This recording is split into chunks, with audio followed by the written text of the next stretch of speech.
You saw it, didn't you? As she muttered this to me, I awkwardly but honestly nodded. After all, there's nothing to be done about what I'd accidentally seen, the image of her that was spinning in my mind, refusing to leave. Yeah, what I had unintentionally seen while I was heavily drunk was. My name is Steve Patterson. I'm just a typical office worker. I was leading a moderately enjoyable life until today when things became a little out of the ordinary. I'm on a company trip. We're staying at this old but charming inn, complete with a hot spring and clean rooms. It's pretty awesome. Our company isn't that big, only about 20 people, but this year we'd performed particularly well, so they decided to give us nice accommodations. 2 male staff share a room and female staff got a single room. There aren't many female staff, and it's probably a special treat for our top performer, Catherine. Catherine is a stunning top saleswoman. Despite being my coworker, she is nothing like me. She is excellent and kind, like a goddess. As you might imagine, she was surrounded by the boss and department manager during the banquet at our trip. The boss and manager were clearly smitten with the hostess. Amidst all this, my gaze was directed at Catherine. Catherine, we have high hopes for you this year. You're our company's ace. Thank you. While watching her smile from afar, I sipped my drink. Even if it's pathetic, the thought of an average Joe like me drinking with Catherine felt audacious. As I was drinking like this, I ended up drinking more than I thought. The bosses were having a great time with the hostesses, and their boorish laughter echoed throughout the banquet hall. The female staff had returned to their rooms early because it was getting late, so it seemed like the bosses were having their fun time. Feeling dizzy from drinking too much, I made my exit in a hurry. My room was. Although this was a traditional inn, unusually like a hotel, it had names and numbers on each room. Apparently, they used to have just names, but they started adding numbers to make it easier as they had more guests. Thanks to such efforts, this bed and breakfast has a long history as an established business. I looked at my room number. 30. There it is. The inn didn't have an auto lock, so I didn't need to bother unlocking the door. Also, as I had a habit of carrying all my valuables with me, I didn't lock my door since I didn't leave anything valuable in the room. I opened the door with a creak, took off my shoes, and opened the sliding door. But, for some reason, Catherine was in the room. The moment I saw it, my drunkenness instantly sobered, and I closed the door. Whoa, sorry, wrong room, oops. Even though I had sobered up, I was still staggering, and I stumbled on the threshold of the entrance and fell spectacularly. Wait, are you okay? Catherine tried to ask in a flustered manner, but she couldn't say anything. The scene was spinning in my head. She had a glamorous and fit body. Her skin was translucent white. I saw things in my head that I shouldn't have seen, yet they kept appearing over and over again. But then, I remembered the big bruise on her side. That bruise, I felt like I'd seen it somewhere. Even as I thought about this, perhaps because I was too drunk, I fell asleep right there at the entrance. A few hours later, I was prostrating myself before Catherine. It was to be expected. If Catherine made a complaint, there was no chance I would win. My life was to be decided by Catherine's forgiveness. Although Catherine looked displeased, she said, "You were really drunk, so I'll forgive you this time, but don't drink that much anymore." I'm sorry. Actually, it was quite embarrassing, but Catherine had put me to bed in her room after I fell asleep on the spot. I have shown her a pathetic sight, and my pride was completely crushed. No matter how kind a goddess she is, it's only natural that she would be disgusted by my series of actions. Just as I had prepared myself for this, she finally opened her mouth. Aren't you going to say anything? Her usual confident smile was nowhere to be found. She seemed a bit down, lacking confidence. From my perspective as a man, I had been shown a captivating scene, and I was actually thankful for it. As I was considering my words carefully to avoid causing a big problem, she murmured, "You saw the bruise, didn't you?" I saw it, but what about it? Doesn't it disappoint you? Everyone says so. If only it weren't for that bruise, I'd be perfect. I did see the bruise, but the impact of the other pots was too strong, and I didn't think that bruise was something I needed to worry about. I don't think there's such a thing as a perfect person. It's kind of like your trademark, and it's cool. I inadvertently blurted out those words. Then, she widened her eyes in surprise. At the same time, I felt a sense of déjà vu. Had I said this line somewhere before? "You're really different, Steve. You're the second person to say that to me." "Oh, was it your boyfriend? Isn't it well known in the office that I'm single? Are you being sarcastic? I was told that by a classmate in elementary school. Well, I've transferred to another school due to my parents' circumstances, so I haven't seen him in a while." Upon hearing her say this, I exclaimed, "Ah, it's a distant memory, but there was a girl with a bruise in my class. I think it was around the 2nd grade. During gym class, while changing, one of the boys said to her, 'What's that black spot? So gross.' A few boys joined in the mockery, and she ended up crying. I remember saying the same thing to her. She ended up moving away, and I can't even remember her name anymore. Could it be Catherine?" Wasn't your elementary school before you moved? Maplewood Elementary." Yes, but how do you know that, Steve?" "Yeah, I just remembered that there was a girl in my class who had a birthmark like yours. You moved away before we went to the 4th grade, right?" "Yes, that's right." "Wait, Steve, were you the boy from back then?" It turns out, Catherine and I had attended the same elementary school. Catherine's parents divorced at the time, and she moved with her mother, changing her last name to her current one. I never thought I'd reunite with her as a coworker at the same company. But you remembered me after seeing me undressed. That's kind of awkward. I'm sorry about that." "It's fine, but we should probably head back to our rooms. It's late." I was feeling better, so I apologized to Catherine once more before heading back to my room. A month later, Catherine and I had gone close enough to have tea together occasionally. That's because Catherine had become a little comfortable with me, as I didn't get disappointed seeing her birthmark. We'd have tea, and sometimes even a drink or two. When we did, it was almost always time for Catherine's ranting session. "Why does nobody value you?" "Because I'm just not that good." "What are you talking about? You quietly handle administrative tasks and help others without anyone noticing. You need to assert yourself more." Catherine's complaints were mostly about my job evaluation. "I'm simply doing what I think will make everyone's job easier, nothing more." Catherine insists that it's incredible, but I think it's an overstatement. When I say so, Catherine always pouts. Seeing her like that was kind of cute, and I thought our relationship would continue like this forever. But then an incident occurred that marked the end of this relationship.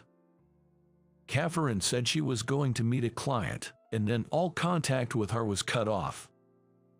Our company deals with dyeing, and Catherine was supposed to be visiting a factory in the countryside today, but she hasn't returned to the office for hours.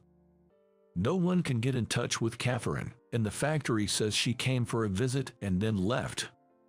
Even when the work hours ended, Catherine hadn't come back, and her mother, who is her emergency contact, also didn't know where she was.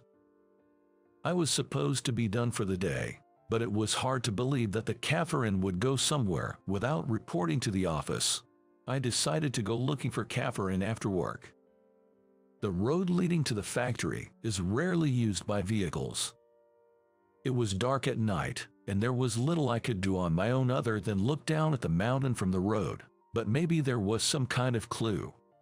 As I was driving, I found Catherine's car stopped on the side of the road. But Catherine was nowhere to be found. The driver's seat door was open and the keys were still in the ignition. "Catherine, where are you?" It was when I shouted. "Steve, is that you?" A frail voice could be heard from the other side of the guardrail, meaning it was from the woods. Beyond the guardrail, there wasn't a paved slope, and at the bottom of it was where I found Catherine. Her clothes were tattered as if she had fallen down. She was weakly raising her hand in distress. I immediately contacted the paramedics, and Catherine was rescued. During her fall, she twisted her ankle and had some minor scrapes, but thankfully, her life was not in danger. She mentioned that her car had broken down on her way back from the client's place. While checking out the issue, she lost her balance due to her high heels and fell through a gap in the guardrail. Catherine wondered, "Why were you there, Steve?" "I'm glad you were, but it's strange." So, I told her, "I thought something might have happened. I was looking for you because I knew you weren't the type to skip work without telling anyone." Hearing this, she blushed and smiled. "How about going to the aquarium next time, as a thank you?" This was clearly an invitation for a date. It was different from the usual casual suggestion for drinks. This had me puzzled, but I declined her offer. "Let's go when you're fully recovered. You've twisted your ankle after all. We should start with somewhere closer. I'd like to be the one to ask you out to the aquarium." Upon hearing this, Catherine seemed pleased. There was a reason why I declined. I had planned to ask her out to the aquarium myself and confess my feelings to her. A man should make the first move. Well, that's just my pride talking. But, in the end, I wasn't able to ask her to go to the aquarium. The reason being, a week after Catherine's accident, we were informed that our company was to be merged. It was so sudden and surprising. But given the shaky performance of the company, I could understand if the boss was doing this to protect our livelihoods. We had good performance this year, but we had been struggling for the past few years. The grand company trip we had, that was the last of it. That's why it was so luxurious. So, it was inevitable for the company to merge. But the problem was with the company we were merging with. It was a major fashion company, and we were to be assigned to its newly established dyeing department. And the boss of that company was Catherine's mother. After her divorce, she had started a small company and had built it up to its current size. When I went missing, the boss contacted my mom, right? When he called her again saying I was found, she started looking into the company. Catherine's mother had always let her live her life the way she wanted, never interfering in her work, but she had gotten worried that the company environment might not be good, given her daughter's predicament. Upon investigating, she fell in love with our dyeing work. The boss talks swiftly concluded given the dismal business performance of our company. The paperwork is still in process, but it seems to be ongoing. A company transfer. I was thinking about this nonchalantly when suddenly the boss tapped me on the shoulder. "Steve, can I talk to you for a moment?" The boss was looking at me seriously. Could it be that he's going to say, "I'm sorry, but you're fired"? The pressure from the boss was intense. Yes. The truth is, you're the only one being transferred to a different department. What? Am I not in the dyeing department? I was surprised as I received an explanation from the boss. Apparently, based on the recommendation from a woman named Catherine, I was the only one assigned to the main office. I was shocked by this, but Catherine too was going to be assigned to the office. When I told my mom about your hard work, she said she wanted you in the office. She's a tough person even with her own family, so it wasn't just because I recommended you. It's based on your achievements, Catherine said. I was perplexed by what Catherine said, but I wanted to make the most of this opportunity that I had been given. Besides, I didn't want to disgrace Catherine, who had recommended me. I'll do my best. And thus, I progressed in my new company, which was about 20 years ago now. I'm in my 50s now. But thanks to my hard work back then, I'm now an assistant to the CEO. The company has grown significantly under a new CEO, but the new boss keeps me busy. At work and even at home. Steve, where's the wine? Come on, Catherine, you're drinking too much. I scold my wife, Catherine, who has finished a whole bottle of wine at home.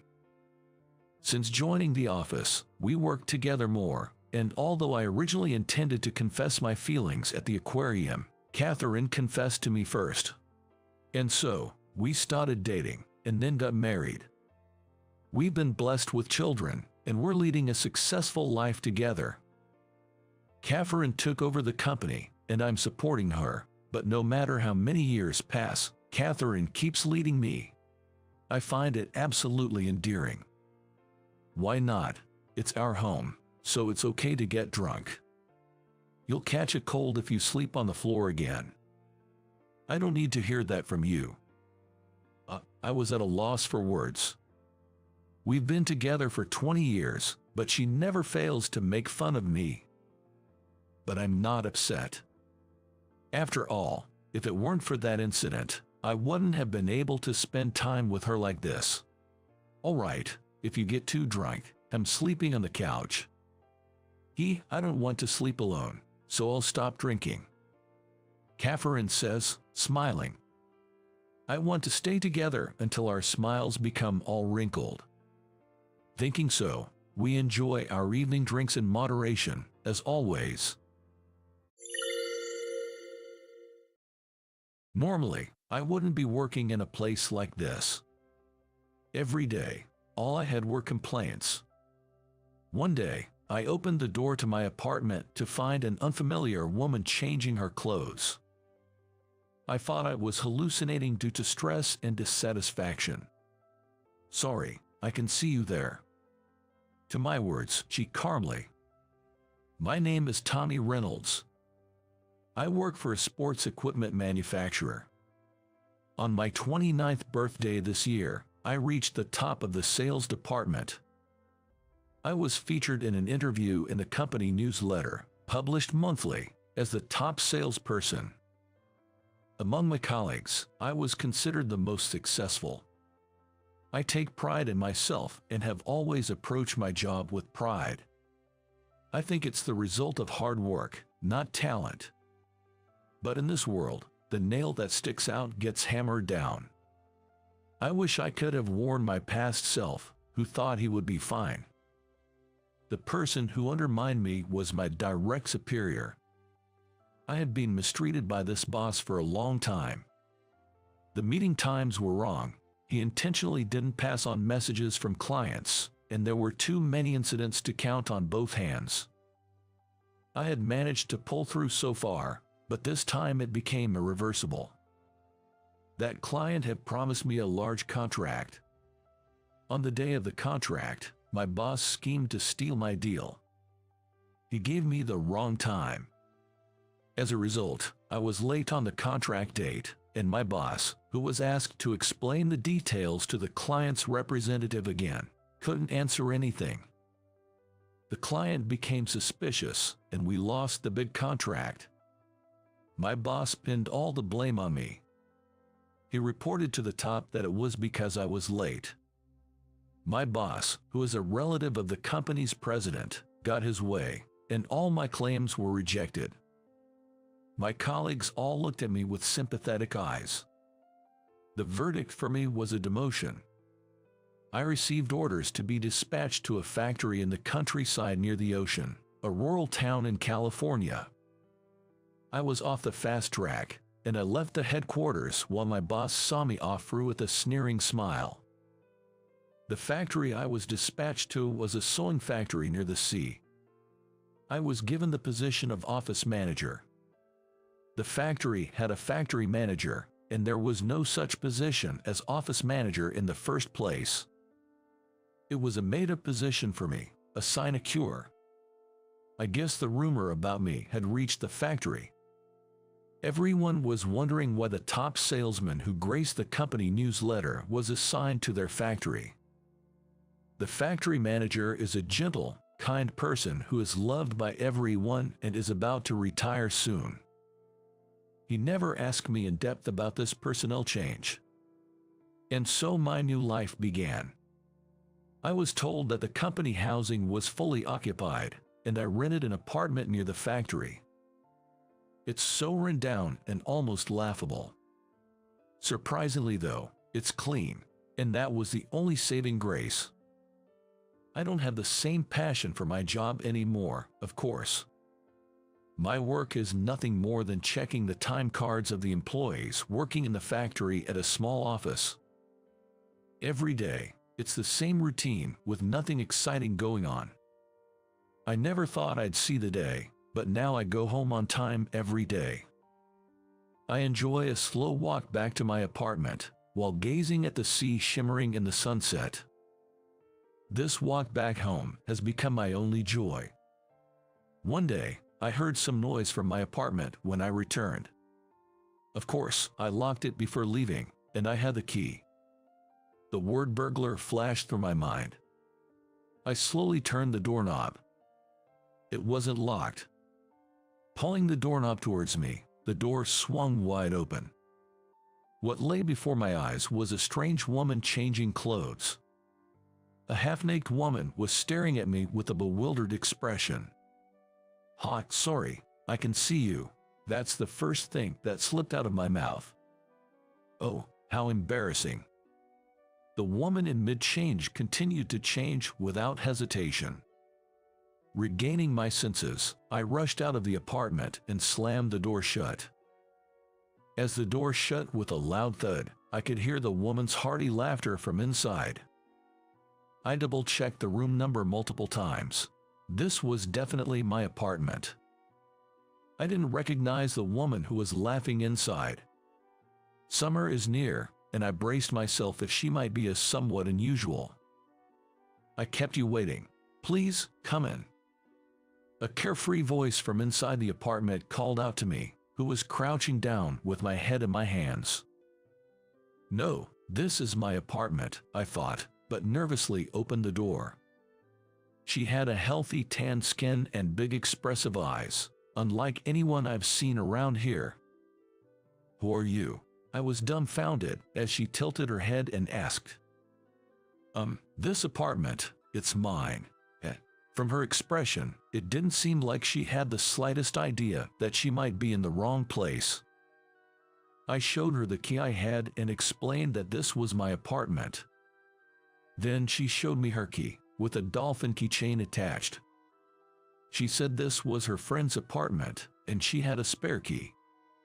Indeed, when we tried it, her key opened the door without a problem. "I'll call my friend and check," she said, and called her friend on her smartphone. After about 3 minutes of talking, she hung up the phone and bowed deeply. "I'm so sorry. It seems like she moved out, and the landlord hasn't changed the locks yet. I apologize for the trouble. Apparently, her friend used to live in this apartment and has since moved out." Unaware of this fact, she had entered the apartment using the spare key as usual. The landlord not changing the lock seems to be the root cause. "No, really," I said. Then I replied to her desperate bow with a bow of my own. After all, I had accidentally gotten a full view of a young woman changing. "Well, let's call it even then." She raised her head with a cheery grin. Her name was Jennifer Watson. She'd come to this town, which felt a lot like San Diego, to help out at a friend's dive shop during the busy season. She'd stayed in this room every year, not realizing her friend had moved. "So, Jennifer, are you a diving instructor?" Not quite feeling right to simply shoo her out, I offered her some iced tea I'd made in advance. "Thank you," she said, draining the glass with apparent enjoyment. I do instruct, but I mostly do free diving. It's a pricey sport, you know. She laughed as I, clueless about the difference between diving and free diving, looked puzzled. Jennifer was a free diving athlete. More specifically, a constant weight freediver. A sport where you dive deep into the ocean without an oxygen tank. I worked for a sport goods manufacturer, but I didn't know much about such a niche sport. I bet there aren't many competitors in the sport, huh? There aren't as many in the US. It's on the rise, but it originated in Europe. Jennifer educated me about this world I knew nothing of. Past a certain depth, you lose buoyancy and just sink. Being sucked into the pitch-black ocean floor is a feeling beyond description, she said with a chuckle. The mere thought of sinking to the ocean floor gave me the chills. When I told her that, she burst out laughing. Why not start with snorkeling? Since you live in this coastal town, you should make the most of the sea. Before I could respond, I heard a car honk from outside the window. Her friend seemed to have arrived to pick her up. Oh, looks like my ride's here. See you around. I'll come by to invite you for diving, she said before making a swift exit. I felt like I'd been struck by lightning, staring blankly at the closed front door for a while. It was the first time I'd felt excited since moving to this town. Her sudden appearance had brought fresh air into my stale life. A few days later, she popped into the factory where I worked. She'd brought lunch to her friend for lunchtime at the factory. I couldn't afford to make you a lunchbox. Yet as she said this, she tossed an absurdly large sandwich to me. Watch out for the lunch bomb. The contents of the sandwich she'd brought was thick ham and scrambled egg. Made it a meal of itself. Apparently, she knew the factory manager too. As I savored the sandwich given to me by Jennifer, the factory manager brought over some iced tea. You seem to know Jennifer well. Well, there's a bit of history there, I replied, prevaricating, unable to admit that I had seen her changing clothes. Taking a sip of his iced tea, the factory manager announced he had something to discuss. A first since he took the position. I was immediately tense, worried about some issue at the factory. But his talk had nothing to do with the factory at all. He asked if I knew Jennifer was a free diving athlete, who I had peeked at her changing for. I nodded in agreement. Great, that speeds things up. He gave a firm nod of his hand. He asked if I, ex-top salesperson, could approach her to offer sponsor. When it came to international competitions, the costs add up quickly. Apparently, she had had to give up on competitions because she couldn't afford them before. He wanted to support her, but being out of touch with the headquarters, he was unable to help. He thought that if anyone could get headquarters moving, it would be me, who used to be a top salesperson. I was unable to respond to this unexpected request. I knew nothing about free diving, nor who Jennifer really was. I told the factory manager my thoughts honestly. Well then, let's start with diving, he suggested, pointing at the calendar with a grin. It seemed my days off would be spent by the sea for a while. The factory manager was always quick to act. A characteristic I attribute to competent people.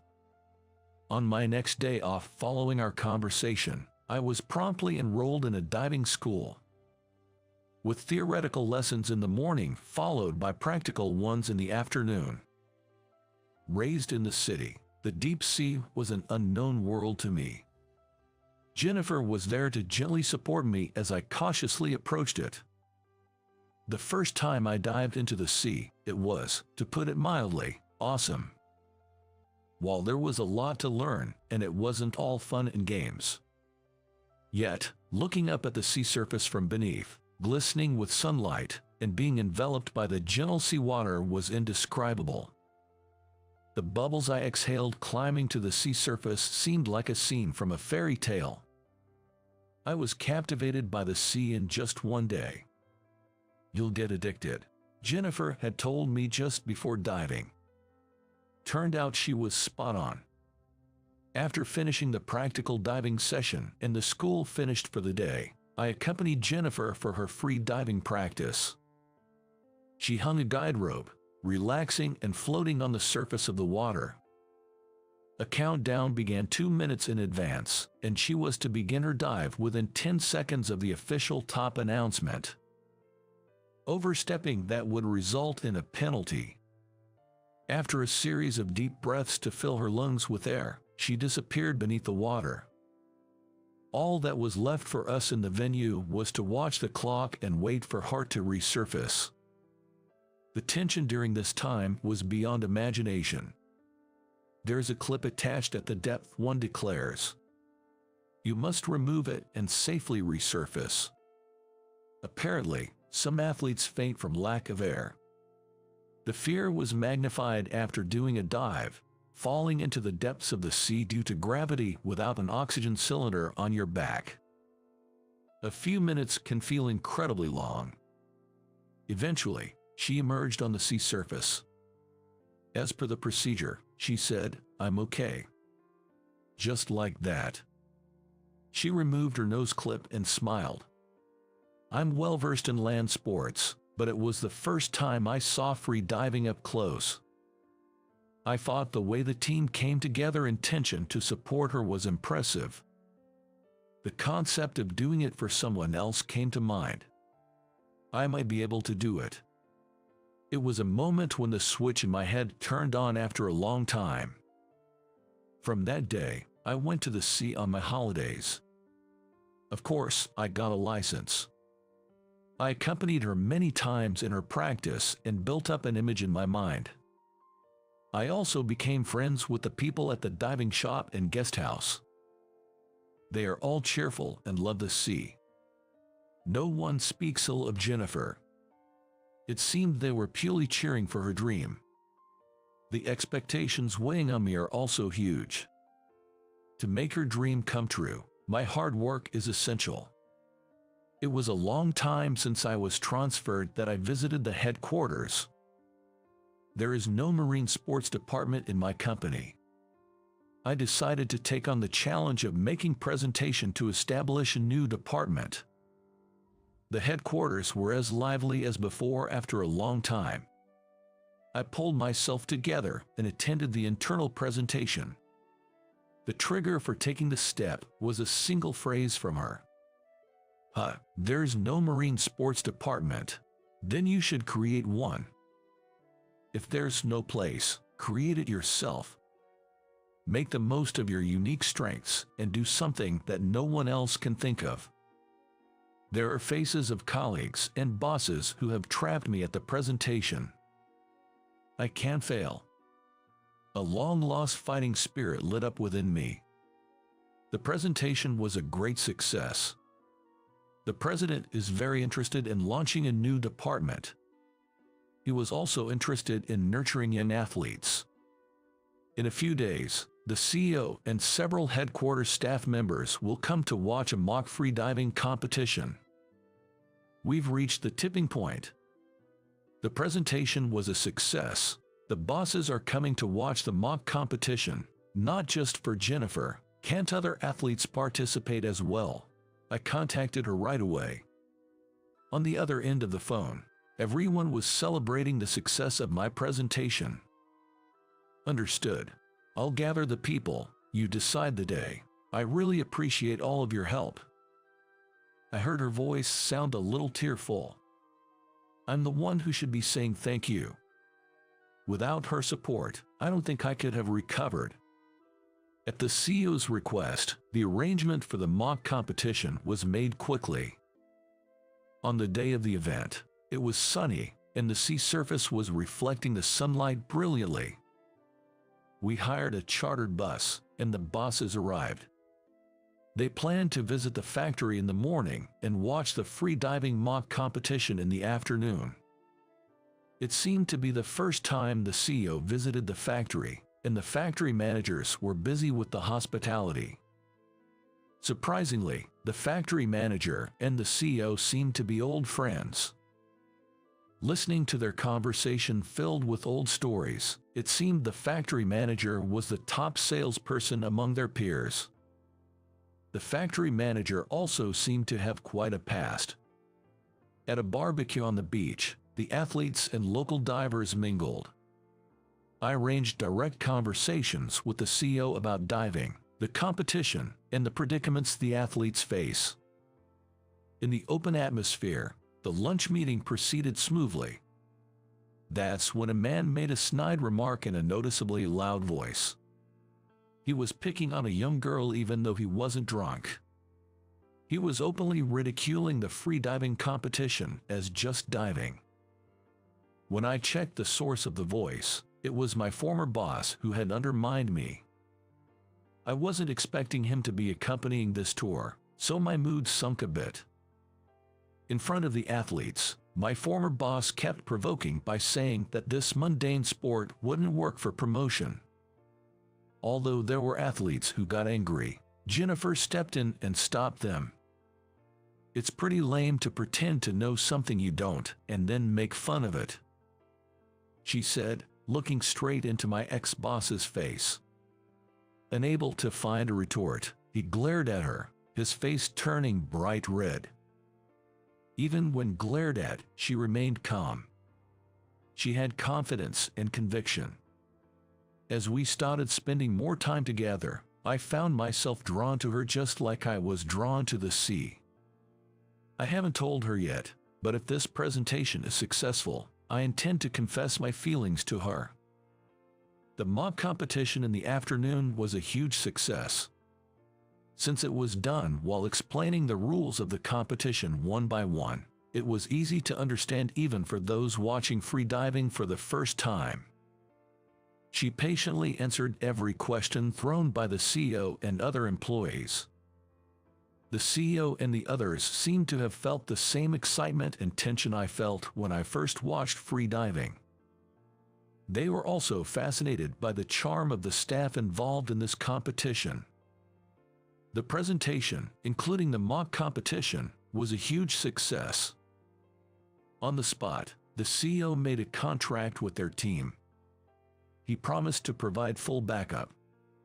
He even expressed a desire to obtain a diving license at a diving school next weekend. So, another man fascinated by the sea was born. I'm going back to the head office to establish a marine sports division. The former boss, who had a condescending attitude towards them, was demoted by the CEO. It seems he caused various troubles while I was not at the headquarters. Honestly, I'm relieved that I no longer have the opportunity to work with him, because I don't want him to interfere with this project. And several months have passed since I returned to the headquarters. A poster featuring her is prominently displayed in the headquarters lobby. Upon hearing that she is not just a model but an active player, my colleagues seemed unable to hide their surprise. The relationship between me and her seems to have taken a step forward and a step back. Of course, I told her my feeling like a man. She laughed and said, "I'm okay." But now, she is diving the seas around the world. There are few tournaments in Japan. The main battlefield is the seas around the world. It's a dangerous competition, so I get nervous on tournament days. I'm anxious about her safety. But she's different. She's enjoying the seas around the world. I started to feel like it's impossible to tie her down with words like marriage. "When will you return to the US next time, Jennifer?" I can hear the sound of the waves behind Jennifer.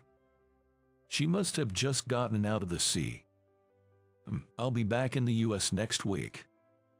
Her voice is a bit patchy, maybe because the signal is weak. No matter how far away she is, she contacts me. My return this time is special, Jennifer says in a somewhat desperate tone. I'm getting nervous at the seriousness of Jennifer's voice. I don't think it's a breakup, but... Jennifer, what happened? I timidly ask Jennifer, who is sighing on the other end of the phone. Why are you sighing? What's wrong? Is there anything I can do? I repeat my words, anxious. I was pretending to be okay even when we're apart, but actually, I'm not. Then you have to take responsibility. After a brief silence, I heard a sulky voice. Why are you making me wait like this? You better step up and propose properly. With that, the call abruptly ended. I stood there, dumbfounded, clutching my smartphone. Snapping back to reality, I left work early and rushed to the jewelry store. I was hustling and bustling about, preparing for the proposal. Then, the day of her arrival came. The PR team was also in attendance to cover her return. I guess the proposal would have to wait, I thought. When I spotted her coming out of the arrival gate, I waved slightly, and she ran towards me. She had just left her luggage right there. With such momentum, she threw herself onto me, and I was knocked to the floor. I'm back. Now, propose. Hold on, right here, really. The exchange between us was all heard by the PR team, and the pictures graced the cover of the company newsletter the following month. Let me propose in a more relaxed setting. It's been 5 years since we got married, but I think I'll never forget the words I shouted that day. It still gets a lot of laughs at parties, and she's still laughing about it today. I hope you enjoyed that. Subscribing to our channel gives us motivation to create more content. We'll see you again in the next video. My name is Ethan. I'm 27 years old. I'm just a typical office worker. I use a computer all day at work, but right now, I can't see the screen clearly. Phew, I try to take a deep breath with my eyes closed, but they just won't open. I'm feeling dizzy. I've been struggling to get through my work, relying on caffeine from coffee to push through the day. Finally, it's the end of the workday. As everyone else is calling it a day, I lean both elbows on my desk, rest my forehead on them and close my eyes, thinking, finally, time to go home. Hey, are you okay? You've been looking a bit off lately, like you're not feeling well.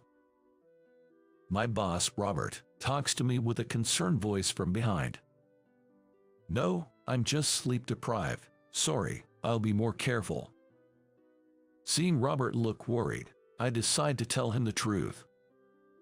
I thought he would scold me for staying up late, but instead, he seemed worried about my lack of sleep.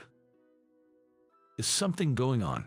Insomnia is pretty serious, he says, expressing his concern. I really wanted to reassure him, but it's true that I'm struggling. While it's none of Robert's business, I decide to tell him about the cause of my insomnia. A month ago, a new neighbor moved into the room next to mine.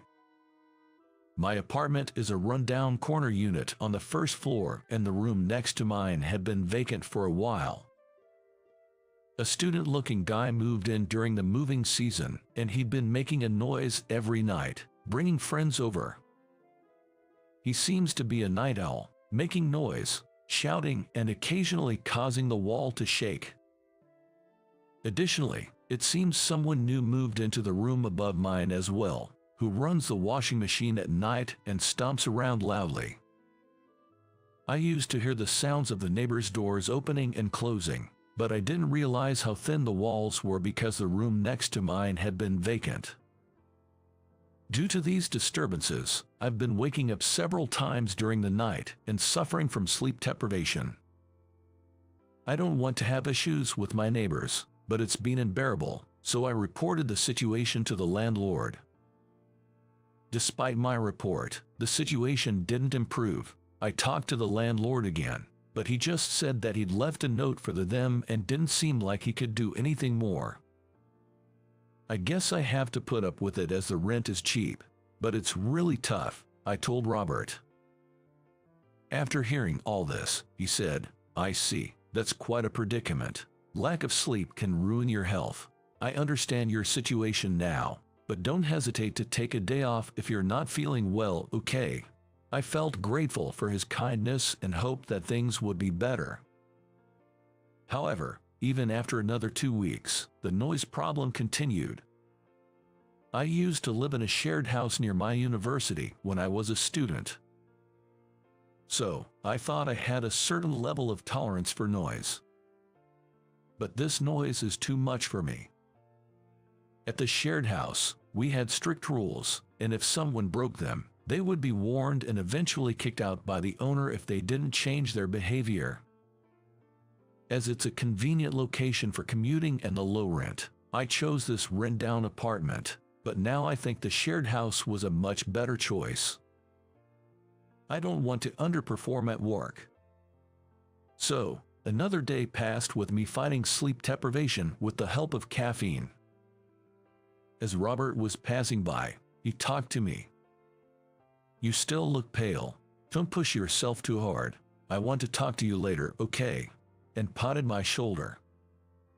At the end of the day, Robert came to me and asked, "Can we talk in the meeting room?" I thought I was going to be reprimanded for looking so run down, but the words that came out of Robert's mouth took me by surprise. "Ethan, you must be having a hard time.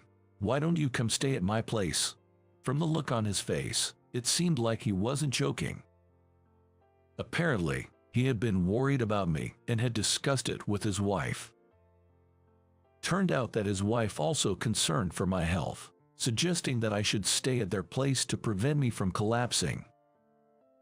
"You're still living in that apartment you rented when you got your first paycheck, aren't you? You should be able to afford a better place by now. Have you considered moving? But you probably can't hold up until you find a new apartment, right? For the time being, you should rest up at our house, okay?" I didn't expect such concern and tried to politely decline, feeling a bit guilty, but Mr. Robert insisted, humorously promising delicious home-cooked meals if I decided to stay. I didn't give an answer at that time, deciding to think about it more when I got home. My run-down apartment was not too bad, as long as there was no noise. However, the incessant noisy disturbances made me decide to move out. I felt the urgent need for a peaceful place to rest. I was on the brink of collapsing. But my family lives out of the state, and I had no friends in the vicinity to rely on. Although I felt guilty for inconveniencing Mr. and Mrs. Robert, I decided to accept their generous offer and stay with them until I found a new place. I had a moment of hesitation about living in the same house as my boss, but then again, it was not that much different from living in a shared house. I felt like I was imposing, but I decided to take them up on their offer. The next day, I gave Mr. Robert my answer and immediately started looking for a new place. It was decided that I would start staying at the Roberts' house from the following Sunday. And then the day has come. When I arrived at Mr. Roberts' house, Mrs. Robert welcomed me with a warm smile. I expressed my gratitude for their hospitality, to which she responded, "Don't be so nervous," as they helped me with my luggage and showed me to the room. "There's some time before dinner, why not relax a little?" she suggested, and the three of us had a light conversation. "It's been a while since we saw you, John. You've really matured," Mrs. Robert commented. Actually, it was not my first time visiting their home. Back then, you used to bring your young colleagues over to our house for drinks. We don't see much of that these days, do we? I remembered the times when I was a new recruit and Mr. Robert used to invite me over. He was always considerate of his subordinates and communicated with them a lot at his home. When drinking with boss, there is often the exhaustion of having to listen to their heroic stories or their preaching about work, but Mr. Robert was different. Even when he talked about work, he was never imposing. He always listened carefully, which made him well loved by the younger staff. As we reminisced, Mr. Robert suddenly turned serious, saying, "Oh, I almost forgot. I have to tell you something important." He turned to me, a serious expression on his face. "We have a daughter living with us, John. I'm sure you understand, but don't try anything, all right?" His tone changed drastically as he stared intently at me. Mrs. Robert couldn't help but laugh at his stern demeanor. "I don't think John would do such a thing, but our daughter is quite pretty, you know," Mr. Robert said, his stern face softening slightly into a smirk. His wife chuckled. "You're still overly protective as always." I remembered their daughter from her student days, and indeed, she was a beautiful girl even then.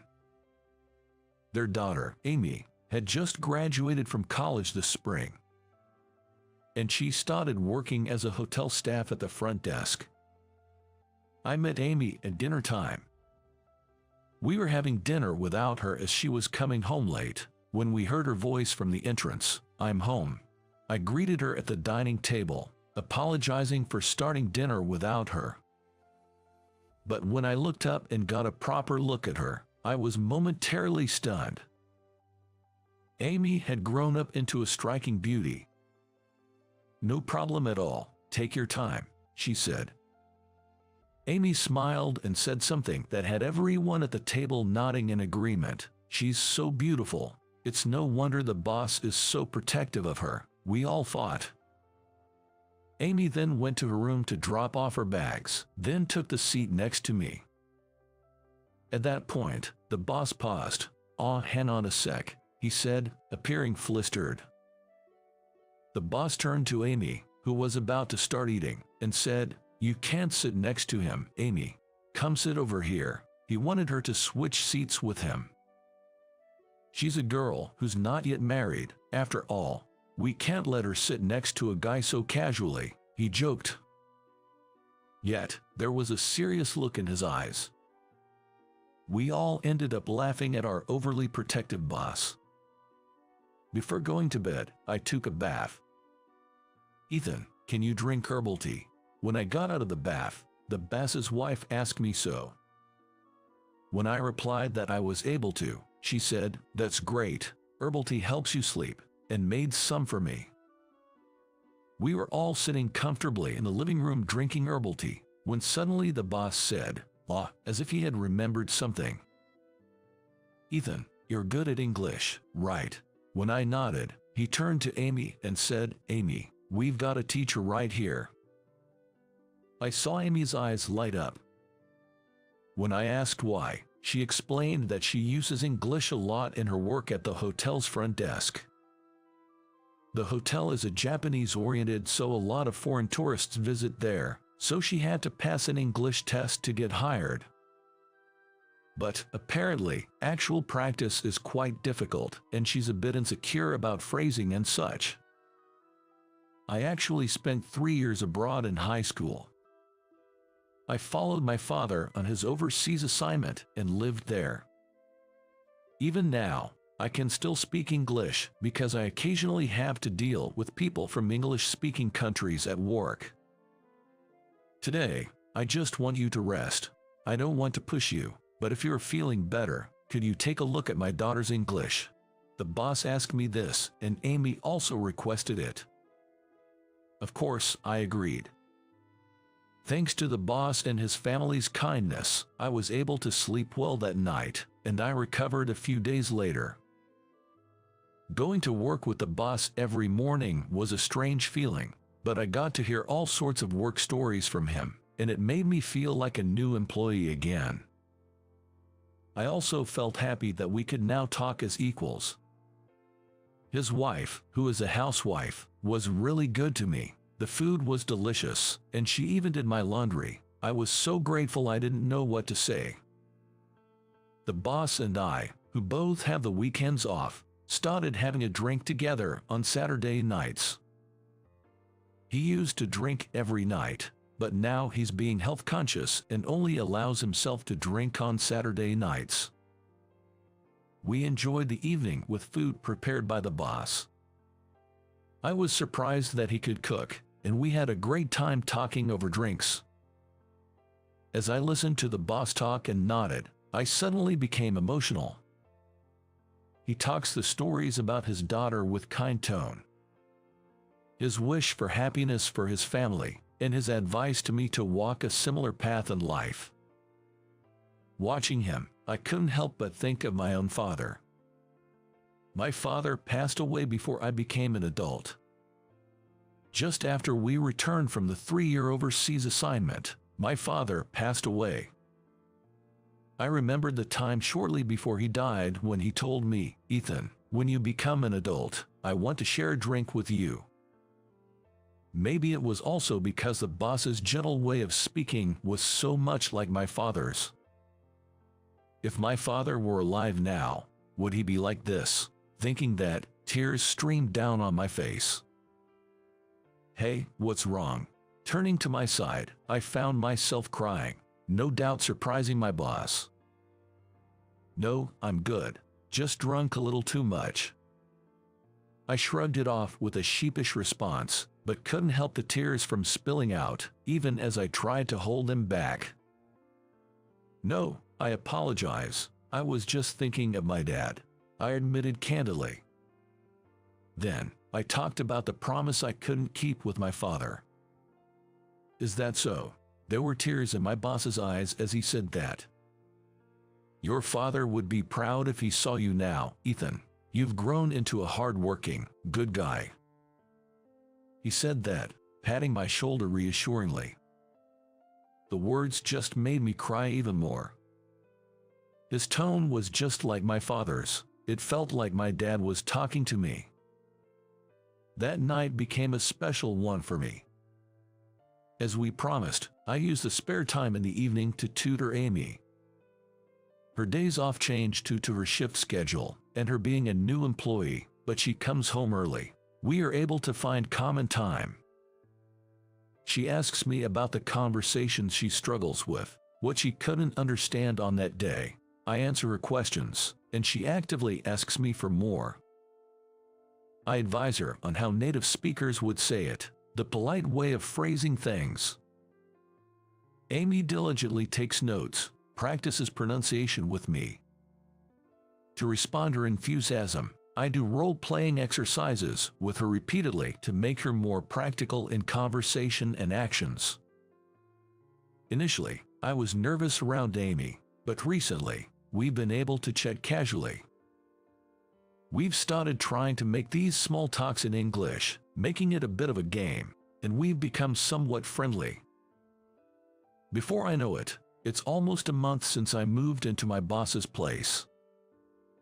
Although I've been constantly looking for a new place, the good ones seem to fill up before I can even go see them. Maybe it's the season. I've been looking around without sticking to a single real estate agency, but whether it's bad luck or poor timing or just my searching method, I start to feel anxious. I can't keep relying on my boss indefinitely, I thought at that time. Speaking of which, Ethan, no, it's okay, yeah. My boss nervously started to speak. "Ethan, you haven't moved out of your old apartment yet, have you?" I was surprised, feeling as if he'd read my mind. I uttered, "No, it's fine. You can stay as long as you like. But Ethan, you've gotten comfortable here, haven't you?" he said, grinning knowingly, but it was true, even though it was at odds with my anxious feelings. I'm sorry, honestly, I'm very comfortable here," I said, and my boss laughed heartily. Although I had a lot of trouble finding a place, I ended up finding a place that was far better than what I originally aimed for. Thankfully, it was okay to move in as soon as possible. Once I secured my new place, I notified the landlord of my current apartment about my departure. Because the move was so sudden, I ended up having to pay for 2 places for a month, but I couldn't continue to rely on my boss for another month. Accepting it as it's unavoidable, I quickly started to prepare for the move. Moreover, my boss said he would help move things if I didn't have too much luggage. I ended up relying on him until the day of the move. On the day I left my boss's house, I made sure to thank his wife sincerely. I had stayed at their place for about a month, being cared for in every way. In gratitude, I prepared something to serve as a sort of rent payment, but both the boss and his wife refused, saying it wasn't necessary. "You tutored our daughter, so we're even," they said. After some time passed living in my new apartment, while I enjoyed the comfortable life, I also felt nostalgic for the time spent at my boss's place. I had been thinking to visit them again. "Excuse me, boss. I'd really like to express my gratitude properly. May I come over next Saturday?" I asked nervously. He replied, "No need for thanks, but we can rink together again. My daughter is off next Saturday, so it's perfect timing." Although he seemed happy, I was a bit nervous. On Saturday evening, as I rang the doorbell at the boss's house, he greeted me cheerfully. "Tonight, my wife and Amy prepared a feast because they knew you were coming. Come on in." Both his wife and Amy greeted me with smiles. "First things first, Ethan, let's have a beer and toast." As my boss went to pour the beer, I stopped him. "Wait, boss. I have something to say before that." At my words, his wife and Amy moved closer. Seeing this, the boss looked surprised, but his wife calmed him down, saying, "Just let him speak." Then, I stepped back and spoke out. "Boss, I have been dating your daughter, and I wanted to formally let you know." With that, I bowed deeply. When I lifted my face, the boss seemed frozen, deep in thought. After a while, he finally asked, "What do you mean by that?" Then Amy came next to me and said to her father, "I fell in love with him." His wife added, "Ethan is a wonderful person, isn't he?" And she and Amy giggled. Seeing this, the boss was flustered. "You knew about this?" His wife and Amy exchanged glances and started laughing. "I didn't know anything about this, Ethan. What is this all about?" The boss tried to regain some fatherly dignity, but his wife chuckled. "Aren't you actually pleased?" Exposed by his wife, the boss was flustered and said, "Don't say things like that." She continued, "You said it would be nice to have a son like Ethan drinking alone after he left." That was when my wife blurted it out, and I was taken aback, saying, "Don't mention that. Can't help it if it's Ethan." "No, seriously you guys," grumbled our team lead with a mix of joy and disbelief. I handed him the gift I'd brought. There is his favorite brand of liquor inside. Seeing this, he chuckled, "Nice choice. All right, you're forgiven. Let's have a celebratory drink to your relationship with my daughter, Amy." He had given us his blessing. We shared drinks and stories. "Oh, I might be a bit tipsy," he admitted, a perpetual smile on his face. From the way he was talking, it seemed he was quite drunk. "Listen, Ethan, if you don't make my daughter happy, you won't get off easily. But I'm glad the first guy she brought home is you, Ethan. I'm glad it wasn't some weirdo. Please take good care of my daughter." It felt as if I was announcing our marriage, even though I had only intended to announce our relationship. But it did become reality. 3 years since then, the team lead is now my father-in-law. Rather, he has become more of a father to me. I used to say I wish I had a son like Ethan, and now it's really happened. "Ethan, let's keep this going." It's our usual Saturday. Now, we enjoyed drinks together with Amy and my mother-in-law. How was that? Subscribing the channel gives us encouragement to produce more. See you in the next video. My name is John Williams, a 30-year-old businessman. There's nothing special to note about me. I'm just working as an office clerk at a large wholesaler for alcohol. We don't have a store, but we do deliver beer and wine on credit to a wide variety of eateries, such as bars and izakayas. Each delivery person is in charge of a truck. and when morning comes, they load up barrels of beer and deliver to the stores they're in charge of. As for me, I'm working in an office with only women, handling things like processing credit slips and various chores. I think I've been placed here because they need at least one male hand in the office. Still, it's true that I often have bad experiences because I'm looked down on by people like the driver, the procurement personnel, and the warehouse manager. On top of that, the general affairs department is a women's garden. I feel uncomfortable. I often feel stressed because it feels like I'm caught on the horns of a dilemma. But the reason I'm still at this company is because not everything is bad. I have many colleagues I get along with, and I often get treated well by our regular customers. There are times for ups and downs. It would be the same no matter where I work. The change in my life happened this spring. The cause was a new department manager who joined the company in the middle of the term. He was a tough guy with a background in finance, having served as a branch manager of a regional bank. He had a tendency to try to settle everything with numbers. The department manager was rough from the start. Perhaps he felt pressured to produce results because he was hired in the middle of the term. His demands on us were too high. Suddenly, the previously laid-back atmosphere in the office started to get tense. According to the section chief secretly told me, it seems that the director is suggesting personnel cuts to the president. Indeed, there have been fewer drinking parties recently, and opportunities for outside drinking have been lost. It's a big blow to our company, which delivers alcohol to restaurants. I knew that sales were sluggish. When I heard about this from the team leader, I had a bad feeling. This was because, as far as the director was concerned, my performance seemed to be at rock bottom, and I was well aware that he had me in his sights. Perhaps being the only man among the clerks might give the impression of being incompetent. I had the impression that I was doing a decent job, but the director didn't seem to recognize my efforts at all. In a month after the director took office, the discussions about reduction began. It started with soliciting voluntary retirees. Apparently, no one expressed a desire to leave. The director then prepared a list for the reduction. My name was at the top. He subtly applied pressure, saying, "It's not mandatory, but if you care about the company."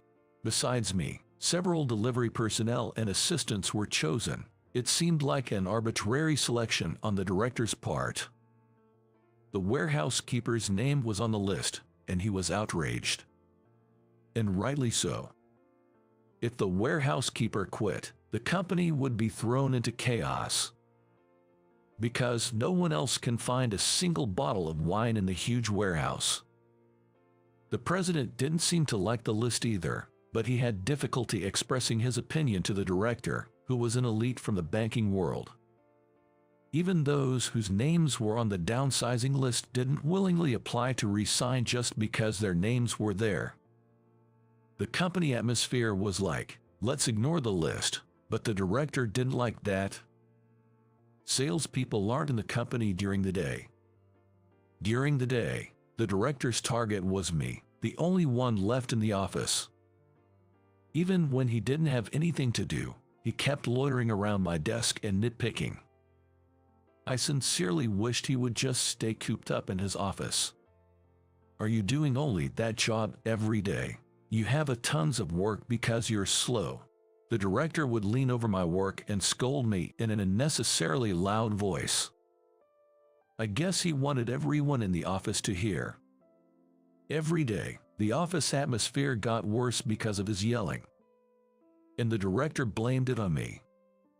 He said that the reason the employees' motivation isn't increasing is because I'm in the company. I was stunned to be told that being called incompetent and a burden to the company every day was really wearing me down. My stress was reaching its limit. I'm convinced that the reason I blacked out and collapsed while trying to get up from my chair at the office was due to the director. I don't remember anything after falling, but apparently I was quickly rushed to the hospital by an ambulance. I heard from my colleagues that I had been unconscious and appeared to be suffering since I collapsed. It turns out, stress was indeed the direct cause of my collapse. It was a result of a dreadful pattern of stress leading to insomnia and overwork.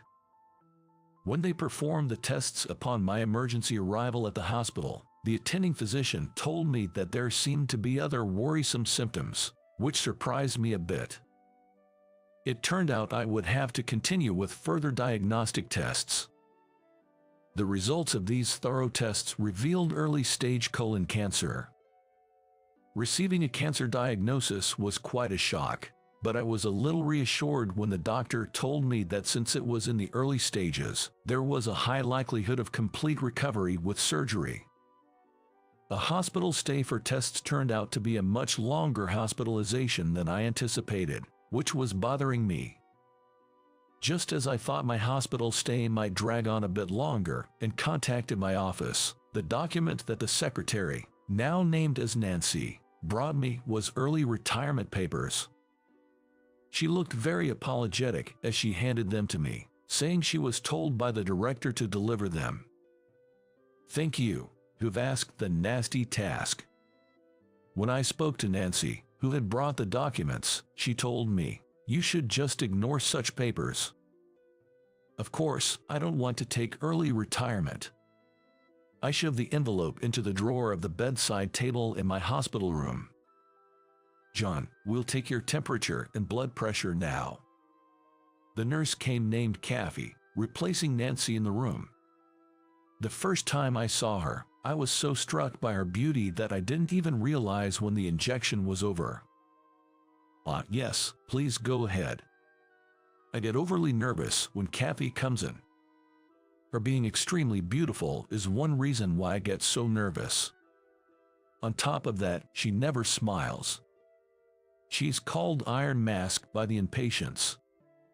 It seems her fellow nurses also call her that. Kathy's expressionlessness and her good looks make her appear doubly intimidating. It's not that she's cold or anything like that to the patients. She's a strict yet kind nurse. The young attending physician told me that he's most afraid of being scolded by her. She doesn't raise her voice but seems to be able to express her anger in a quiet, matter-of-fact way. I thought I would be terrified if it were me. "Your pulse is a bit fast. Are you not feeling well?" Kathy, who was taking my pulse, quietly said so. It seems my pulse quickens just by having her near me. I was a little amazed at how nervous I was. "I'm okay. There's nothing wrong with me." As I hastily said that, Katie stared at me fixedly.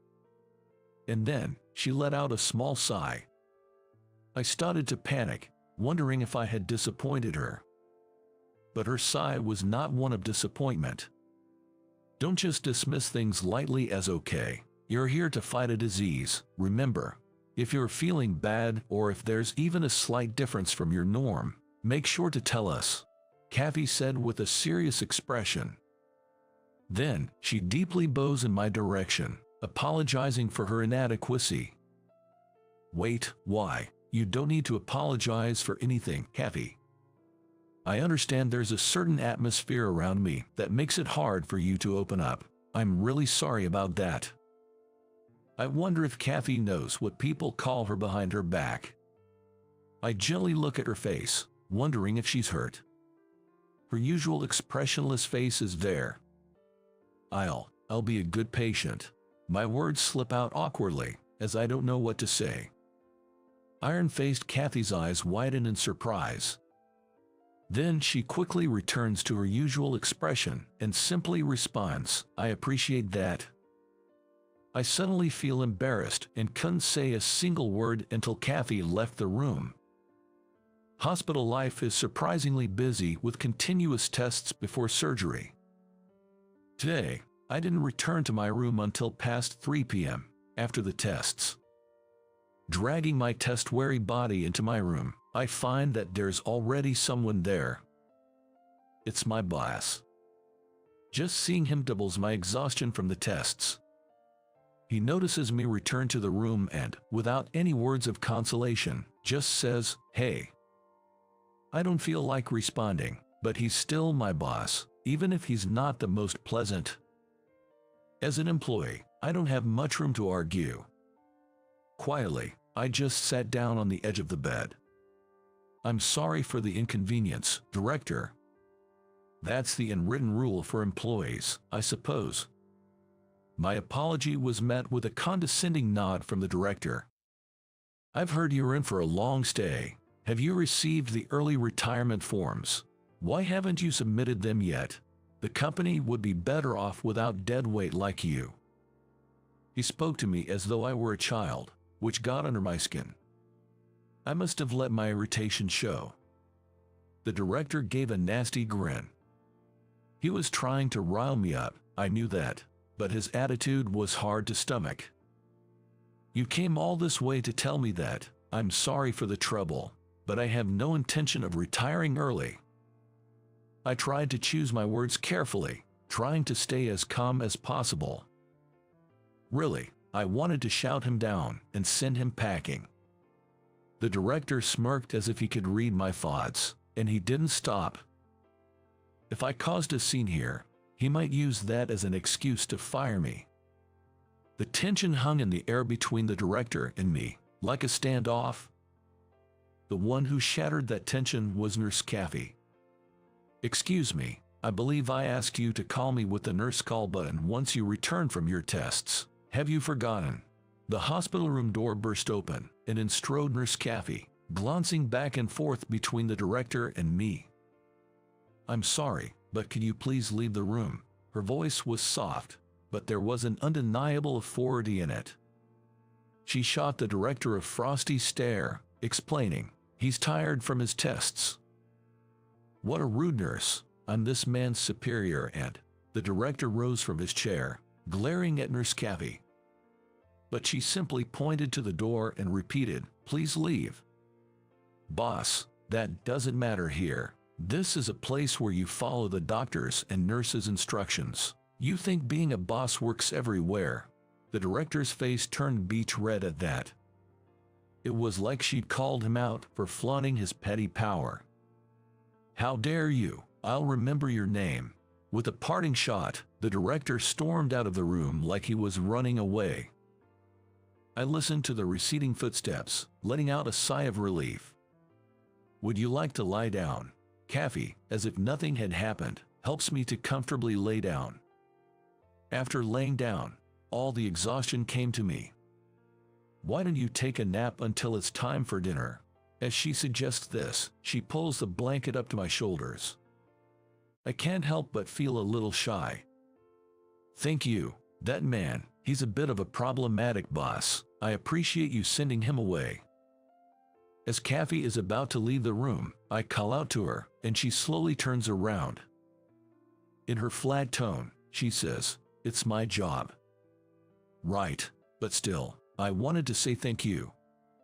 Upon hearing this, her hand, which was on the doorknob, stops. And slowly, she turns back towards me.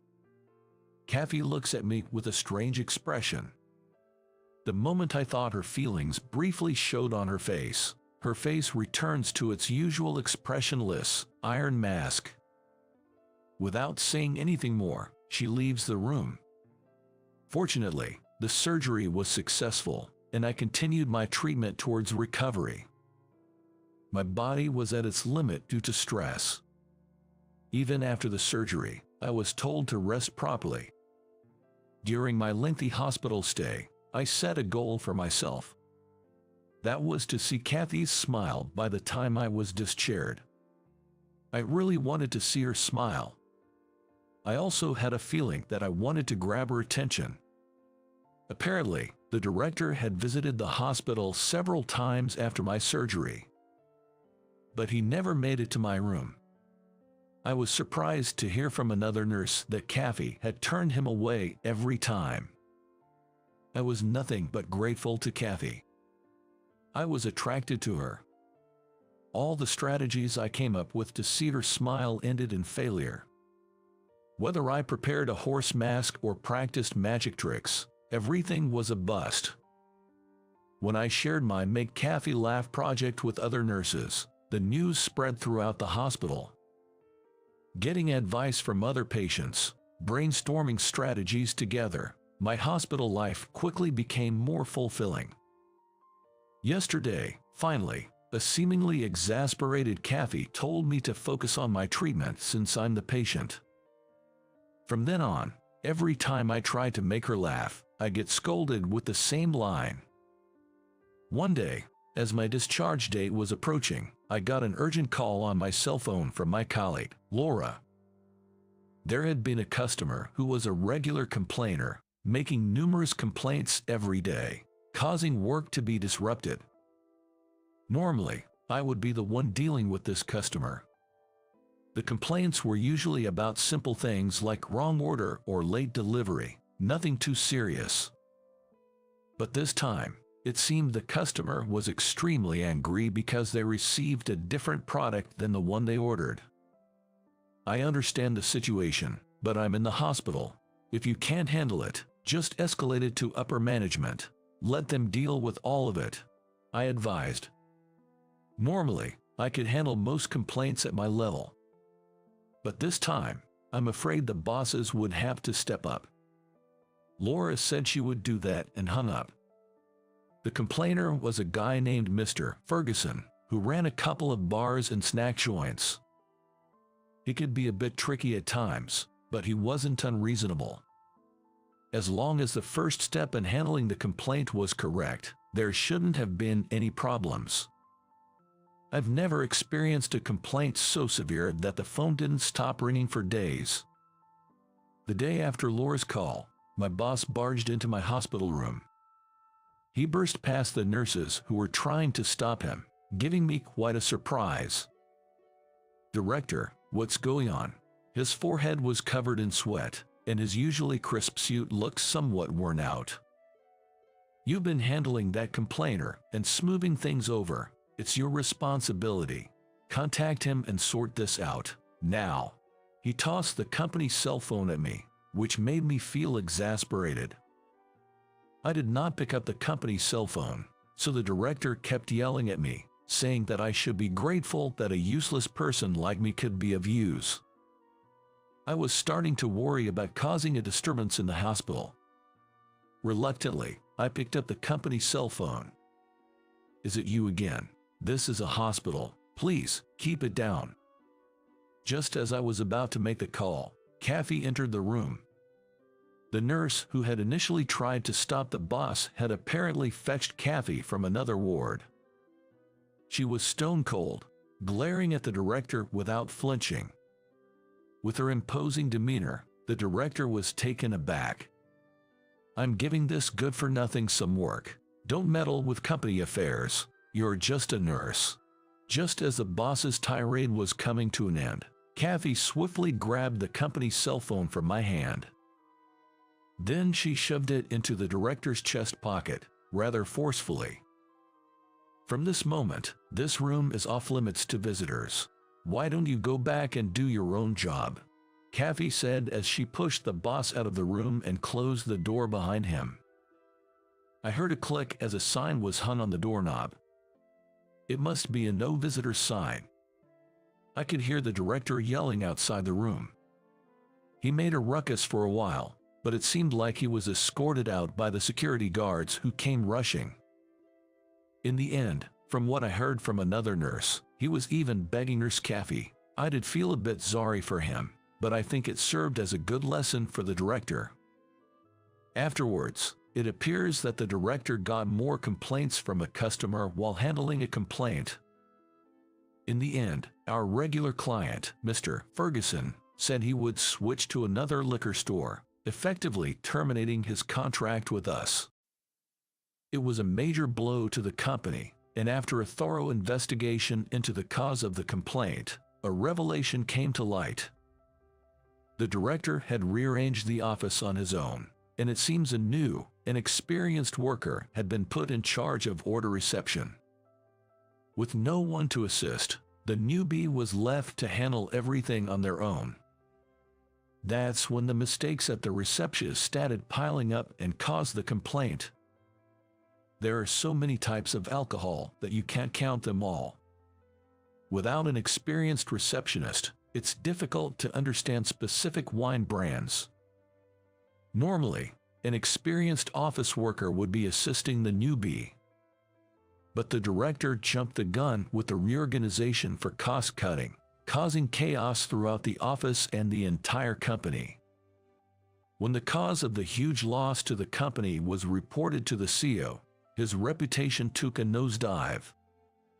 Now he's been labeled as incompetent despite being an elite, and seems to be finding it hard to stay in the company.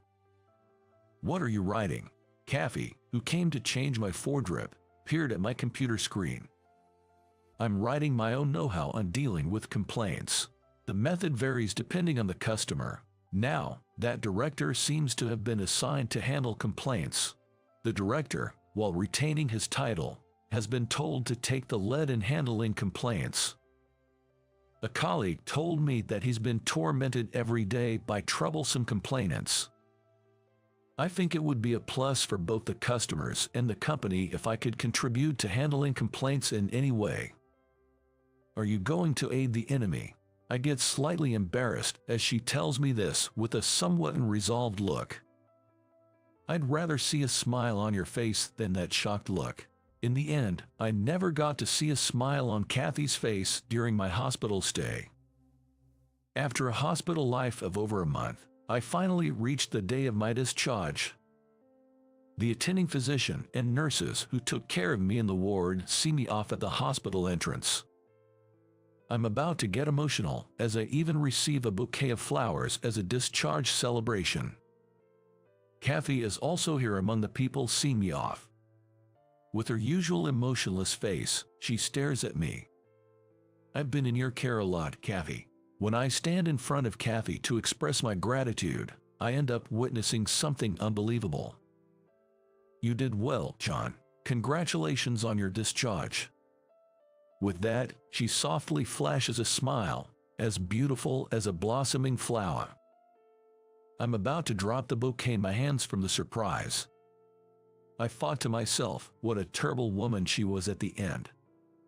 After all the effort, she wouldn't smile at me, but at the moment we'd never see each other again, she shows me a smile.